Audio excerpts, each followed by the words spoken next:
ದರ್ಶನ್ ಪ್ರಕರಣದಲ್ಲಿ ನಾವೇನು ಸುದ್ದಿ ಕೇಳ್ತಾ ಇದ್ದೀವಿ ಅದು ನಾಗರಿಕ ಸಮಾಜ ತಲೆ ತಗ್ಗಿಸುವಂಥ ಸುದ್ದಿ ಮತ್ತು ಅಷ್ಟು ಕ್ರೂರ ಮನಸ್ಥಿತಿ ಇರುತ್ತೆ ಅಂತ ನಾವು ಯಾರೂ ಭಾವಿಸಿರಲಿಲ್ಲ. ಕೆಲವ್ರು ಹೇಳ್ತಾರೆ ಈ ಸಿನಿಮಾದಲ್ಲಿ ಹೀರೋಗಳಾದವರೆಲ್ಲರೂ ನಿಜ ಜೀವನದಲ್ಲೂ ಹೀರೋಗಳಾಗಿರಲ್ಲ ಅಂತ. ದರ್ಶನ್ ಅವರು ನೋಡಿದಾಗ ಅವರ ಬಗ್ಗೆ ಬರ್ತಿರುವಂಥ ಕಥೆಗಳನ್ನು ಕೇಳಿದಾಗ ಅವರು ಸಿನಿಮಾದಲ್ಲಿ ಮಾತ್ರ ಹೀರೋ ಆಗಿದ್ರೇನೋ ಅಂತ ಅನಿಸುತ್ತೆ. ರೇಣುಕಸ್ವಾಮಿ ಅವ್ರ ಕುಟುಂಬಕ್ಕೆ ನ್ಯಾಯ ಸಿಗಬೇಕು. ನಮ್ಮ ಪಾರ್ಟಿ ರೇಣುಕಸ್ವಾಮಿ ಕುಟುಂಬದ ಜೊತೆಗಿದೆ.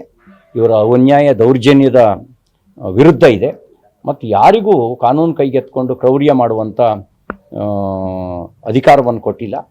ಸಾರ್ವಜನಿಕ ಜೀವನದಲ್ಲಿರೋರಿಗೆ ಹೆಚ್ಚು ಬದ್ಧತೆಗಳಿರಬೇಕಾಗತ್ತೆ. ನಾನು ಮೊನ್ನೆನೇ ಹೇಳಿದ್ದೀನಿ, ನಮ್ಮ ಮೇಲೆ ಬರುವಂಥ ಟೀಕೆಗಳಿಗೆ ನಾವು ಅದೇ ರೀತಿ ಮಾಡೋದಾಗಿದ್ದರೆ ರಾಜಕೀಯ ವ್ಯಕ್ತಿಗಳು ಗಂಟೆಗೊಬ್ಬರನ್ನು ಕೊಲ್ಲಬೇಕಾಗ್ತಿತ್ತು.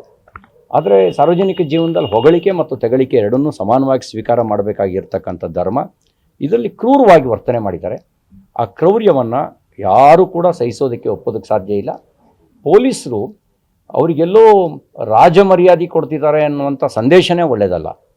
ಅವರಿಗೆ ವಿಶೇಷ ಸವಲತ್ತು ಕೊಡ್ತಾ ಇದ್ದಾರೆ ಅನ್ನುವಂಥ ಸಂದೇಶನೇ ಒಳ್ಳೆಯದಲ್ಲ. ಆ ರೀತಿ ಸಂದೇಶ ಇದ್ದರೆ ಬಲ ಇದ್ದನಿಗೆ ಒಂದು ನೀತಿ, ಬಡವನಿಗೆ ಒಂದು ನೀತಿ ಅನ್ನುವಂಥ ಮೆಸೇಜ್ ಹೋಗುತ್ತೆ.